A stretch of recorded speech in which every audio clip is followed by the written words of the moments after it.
ఒక breaking news Nellore జిల్లా నాయుడుపేటలో ఒక ప్రమాదం జరిగింది. విన్నమాల దగ్గర ఆర్టీసీ బస్ ఒక్కసారిగా మంటలు చెలరేగాయి. తిరుపతి నుండి వినుకొండ వెళుతోంది బస్. అయితే మంటలను గమనించి వెంటనే బస్ నుండి దిగేశారు ప్రయాణికులు.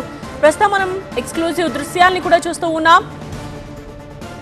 ప్రమాదం జరిగిన సమయంలో బస్సులో 28 మంది ప్రయాణికులు ఉన్నట్టుగా తెలుస్తోంది.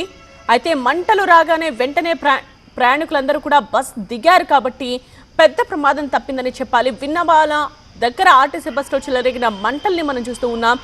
బస్సు లోపల పెద్ద ఎత్తున మంటలు వ్యాపిస్తూ ఉన్నాయి. బయట దట్టమైన పొగ అలుముకున్న దృశ్యాల్ని కూడా మనం చూడొచ్చు. తిరుపతి నుండి వినుకొండ వెళుతోంది ఈ బస్. మంటలను గమనించి వెంటనే దిగేశారు ప్రయాణికులు. ప్రమాదం జరిగిన సమయంలో బస్సులో 28 మంది ప్రయాణికులు ఉన్నట్టుగా తెలుస్తోంది. సో వెంటనే అక్కడికి ఫైర్ సిబ్బంది చేరుకుని మంటలను ఆర్పే ప్రయత్నం చేస్తున్న దృశ్యాల్ని కూడా మనం చూస్తూ ఉన్నాం. ఒకవేళ గాఢ నిద్రలో ఉన్నప్పుడు కనుక ఈ ప్రమాదం జరిగి ఉంటే పరిస్థితి ఏంటో ఊహించడానికే చాలా భయం వేస్తోంది. కానీ ఇంకా అందరూ మెలకుగానే ఉండడం కూడా ఒక కారణమై ఉండొచ్చు. అందరూ సేఫ్గా బయటపడ్డాం. నెల్లూరు జిల్లా నాయుడుపేటలో జరిగిన ప్రమాదానికి సంబంధించిన ఎక్స్క్లూజివ్ దృశ్యాల్ని TV9 స్క్రీన్ మీద చూస్తూ ఉన్నారు. ఈ బస్సులో 28 మంది ప్రయాణికులు ఉన్నారు. ఈ ప్రమాదం జరిగినప్పుడు విన్నమాల దగ్గర ఆర్టీసీ బస్సు ఇది. ఆర్టీసీ బస్సులో ఒక్కసారిగా మంటలు చెలరేగాయి. అయితే ఈ మంటలకి కారణం ఏంటి అన్నది ఇంకా తెలియాల్సి ఉంది. తిరుపతి నుండి వినుకొండ వెళుతోంది ఈ బస్. సో మంటలను గమనించి వెంటనే ప్రయాణికులందరూ 1 by 1 దిగేశారు. సో వాళ్ళందరూ కూడా ప్రాణాలతో బయటపడ్డారు ఈ ప్రమాదం నుండి.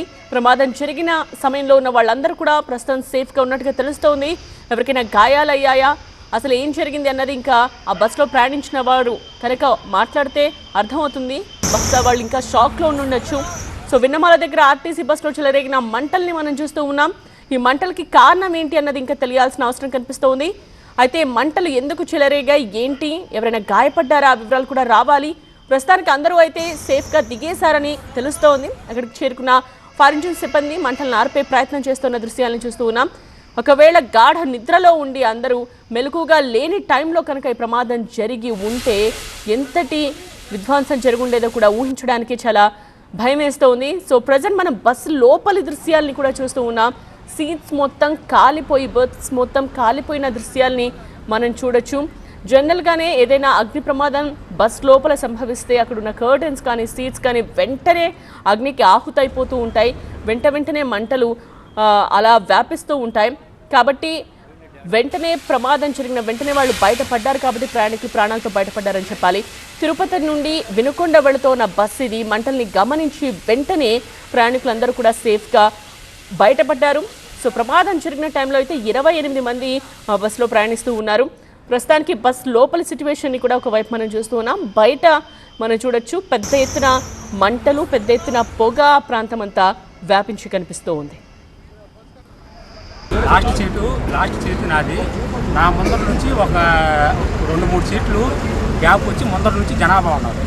నాకు కరెక్ట్గా ఇక్కడ చెక్కపప్పు ఉంది కదా, అక్కడ నుంచి డంప్ యార్డ్ నుంచి స్మెల్ వస్తుంది, పొగ వస్తుంది. కానీ నేను బయట డంప్ యార్డ్ నుంచి ఏదైనా స్మెల్ వస్తుందేమో అని చెప్పనేసి కరెక్ట్గా డంప్ యార్డ్ దాటిన తర్వాత టికెట్ తీసుకుందామని పైకి లేచా. అప్పటికే నాకు బ్యాక్ సైడ్ నుంచి సెగ వస్తుంది. తిరిగి చూసేటప్పటికి మంట వస్తుంది. మంట వచ్చేటప్పటికి నేను అలాంటి అందరికీ తెచ్చాను. ఫైర్ అవుతుంది వెనకాల ఎక్కడో అక్కడ దిగేసిండి అని చెప్పి బస్ ఆపండి నా వెనకాల నుంచి అని చెప్పనేసి ఇంకా అక్కడ నుంచి తర్వాత ఇంకా అందరూ బస్సు నాయుడుపేటలో ఎక్కాను. నేను బస్సు నెల్లూరుకి వెళ్తాను. నాయుడుపేటలో ఎక్కాను. డంపింగ్ యార్డ్ కాడ నుంచి స్టార్ట్ అయింది అనమాట.